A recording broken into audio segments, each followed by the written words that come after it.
नमस्कार मित्रांनो, आपले पुन्हा स्वागत आहे एका नवीन व्लॉगमध्ये. मी कालच्या व्लॉगमध्ये तुम्हाला सांगितलं होतं मी दवाखान्यात आलेलो आहे. तिथून पुढं मी कंटिन्यू करतो आहे.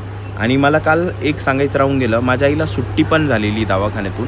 आणि त्याच्यानंतरच मी संभाजीनगरला आलेलो आहे दवाखान्यामध्ये वमन करण्यासाठी. तर आज माझं स्नेहन आणि स्वेदन आहे. स्नेहन आणि स्वेदन म्हणजे काय, तर स्नेहन म्हणजे पूर्ण अंगाला तेल म्हणजे औषधीय तेल लावून मालिश वगैरे करणं, त्याला स्नेहन म्हणतात. आणि स्वेदन म्हणजे पूर्ण शरीराला वाफ देणं, याला स्वेदन म्हणतात. तर माझं पहिलं सेशन झालेलं आहे स्नेहन आणि स्वेदनचं. आणि पूर्ण अंगाला तेल लावल्यामुळं आपल्याला आंघोळ देखील करावं लागते. म्हणजे पहिली मालिश होती पूर्ण अंगाची, त्याच्यानंतर वाफ दिल्या जाते पूर्ण शरीराला आणि नंतर आंघोळ, गरम पाण्यानेच आंघोळ करावं लागते. तर ही साधारणतः अशी खोली आहे जिथं वाफ दिल्या जाते. हा बॉक्स आहे, याच्यामध्ये जाऊन बसावं लागतं. फक्त मानपासून वरती पोर्शन वरती असतो, डोकं वरती असतं. तर माझं आहे ना स्नेहन स्वेदन झालेलं आहे आणि आंघोळ पण झालेली आहे. आता मला त्यांनी रूम दिलेली आहे आणि या रूममध्ये बसणार आहे मी आता. आराम करायचा आहे, कारण परत 3 वाजता परत माझं स्नेहन आहे स्वेदन आहे. जर मी संभाजीनगरलाच असतो तर 3 दिवसामध्ये झालं असतं, पण आता 2च दिवसात करून घ्यायचं आहे ते. डब्बा आणलेला आहे घरून, खिचडी आणलेली आहे मुगाच्या डाळीची, ती खातो आता मी आणि बसतो थोडा वेळ. झोपायचं नसतं बाय द वे, त्याच्यामुळं. रूम एकदम चांगली आहे. ह्या साईडनं असं दिसतं.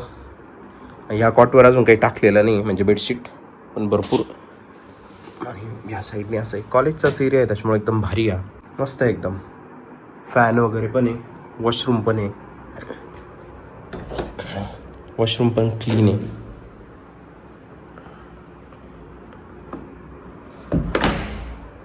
इंडक्शन पण दिलेलं आहे काही स्वयंपाक वगैरे करायचं असेल तर.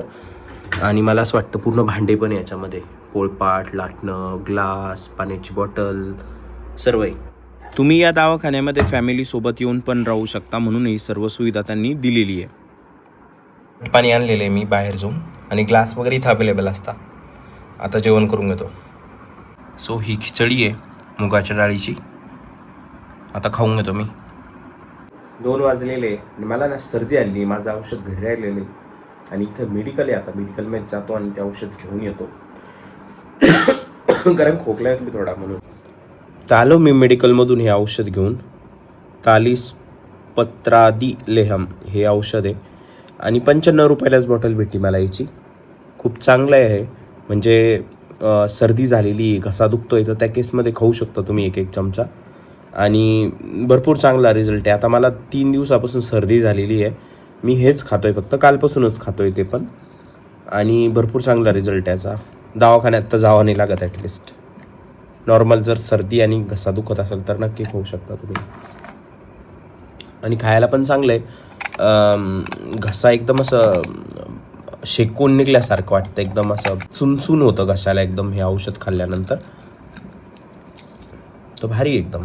असे भरपूर आयुर्वेदिक औषध असतात जे घेतल्यानंतर तुम्हाला म्हणजे साईड इफेक्ट नसतात. ॲक्च्युली कोणत्या गोष्टी अति जर केलं तर साईड इफेक्ट होतात त्याचे, चांगली नसतीच कोणती पण गोष्ट. पण भरपूर अशा आयुर्वेदिक औषधं असतात की जे तुम्ही खाऊ शकता, आणि त्यांनी जास्त काही म्हणजे गोळ्या औषधापेक्षा तर बेटर असतात.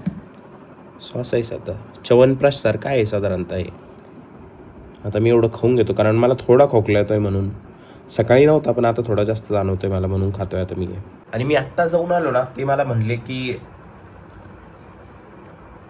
2:45 वाजता आपण करू परत स्नेहन आणि स्वेदन. आणि स्नेहनच्या आधी पण आहे ना कास्य थाली जी असती ना, तर तिच्यावर पण पाय घासले जातात बऱ्यापैकी 10 मिनटं जवळपास.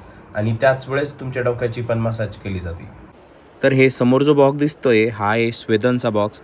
याच्यामध्ये जाऊन बसावं लागतं, आणि याला दरवाजा पण असतो. आणि साईडला एक कुकर ठेवलेला असतो, आणि खाली गॅस असतो, कुकर चालू असतो.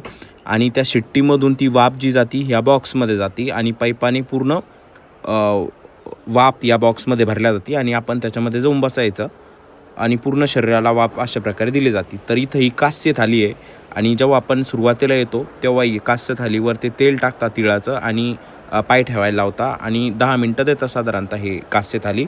आणि त्याच वेळेस डोक्याची मसाज पण केली जाते. आता ह्या समोर जो कॉट दिसतोय हा स्नेहनसाठी, याच्यावर झोपून तुम्हाला मालिश वगैरे देतात ते प्रॉपरली. बाकीच्या ट्रीटमेंटसाठी देखील हेच वापरता आणि प्रत्येकाची औषधी वेगवेगळी असती ॲज पर डिसीज. तर माझा सेकंड सेशन पण झालेला आहे.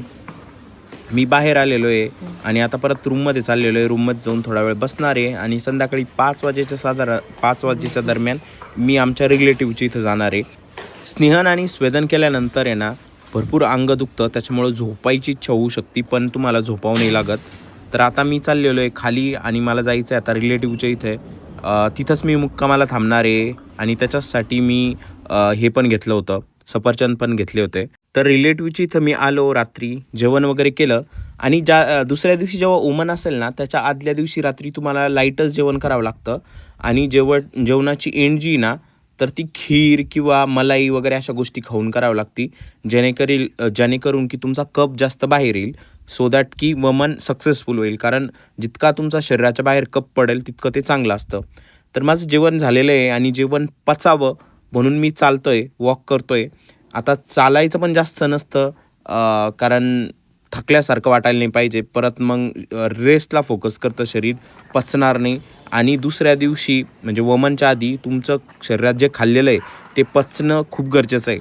जर ते पचलं नाही ना तर वमनला सुरुवातच तुमच्या त्या जे शरीरातमध्ये असतं तेच बाहेर पडतं, त्याला अजीर्ण म्हणता. तर अजीर्ण झालं नाही पाहिजे, सो क्लीन वॉटर आलं पाहिजे. तो त्याची काळजी म्हणून मी चालतो पण आहे आणि जेवण पण थोडंच केलेलं आहे मी. आणि जेवणाचा एंड हा गोड पदार्थाने करायचा असतो आणि मी आज खाल्ली होती शेवाईची खीर. तर असं आहे.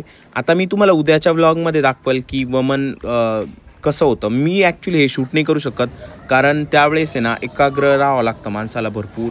त्याच्यामुळं मी स्नेहन, स्वेदन याचे व्हिडिओ जास्त शूट नाही करू शकलो, फक्त सांगतोच आहे. तर हा होता आजचा व्लॉग. हा व्लॉग तुम्हाला कसा वाटला हे मला कमेंट्स करून नक्की सांगा. जर आवडला असेल तर व्हिडिओला लाईक करा, चॅनलला सबस्क्राईब करा. Thanks for watching. Bye bye.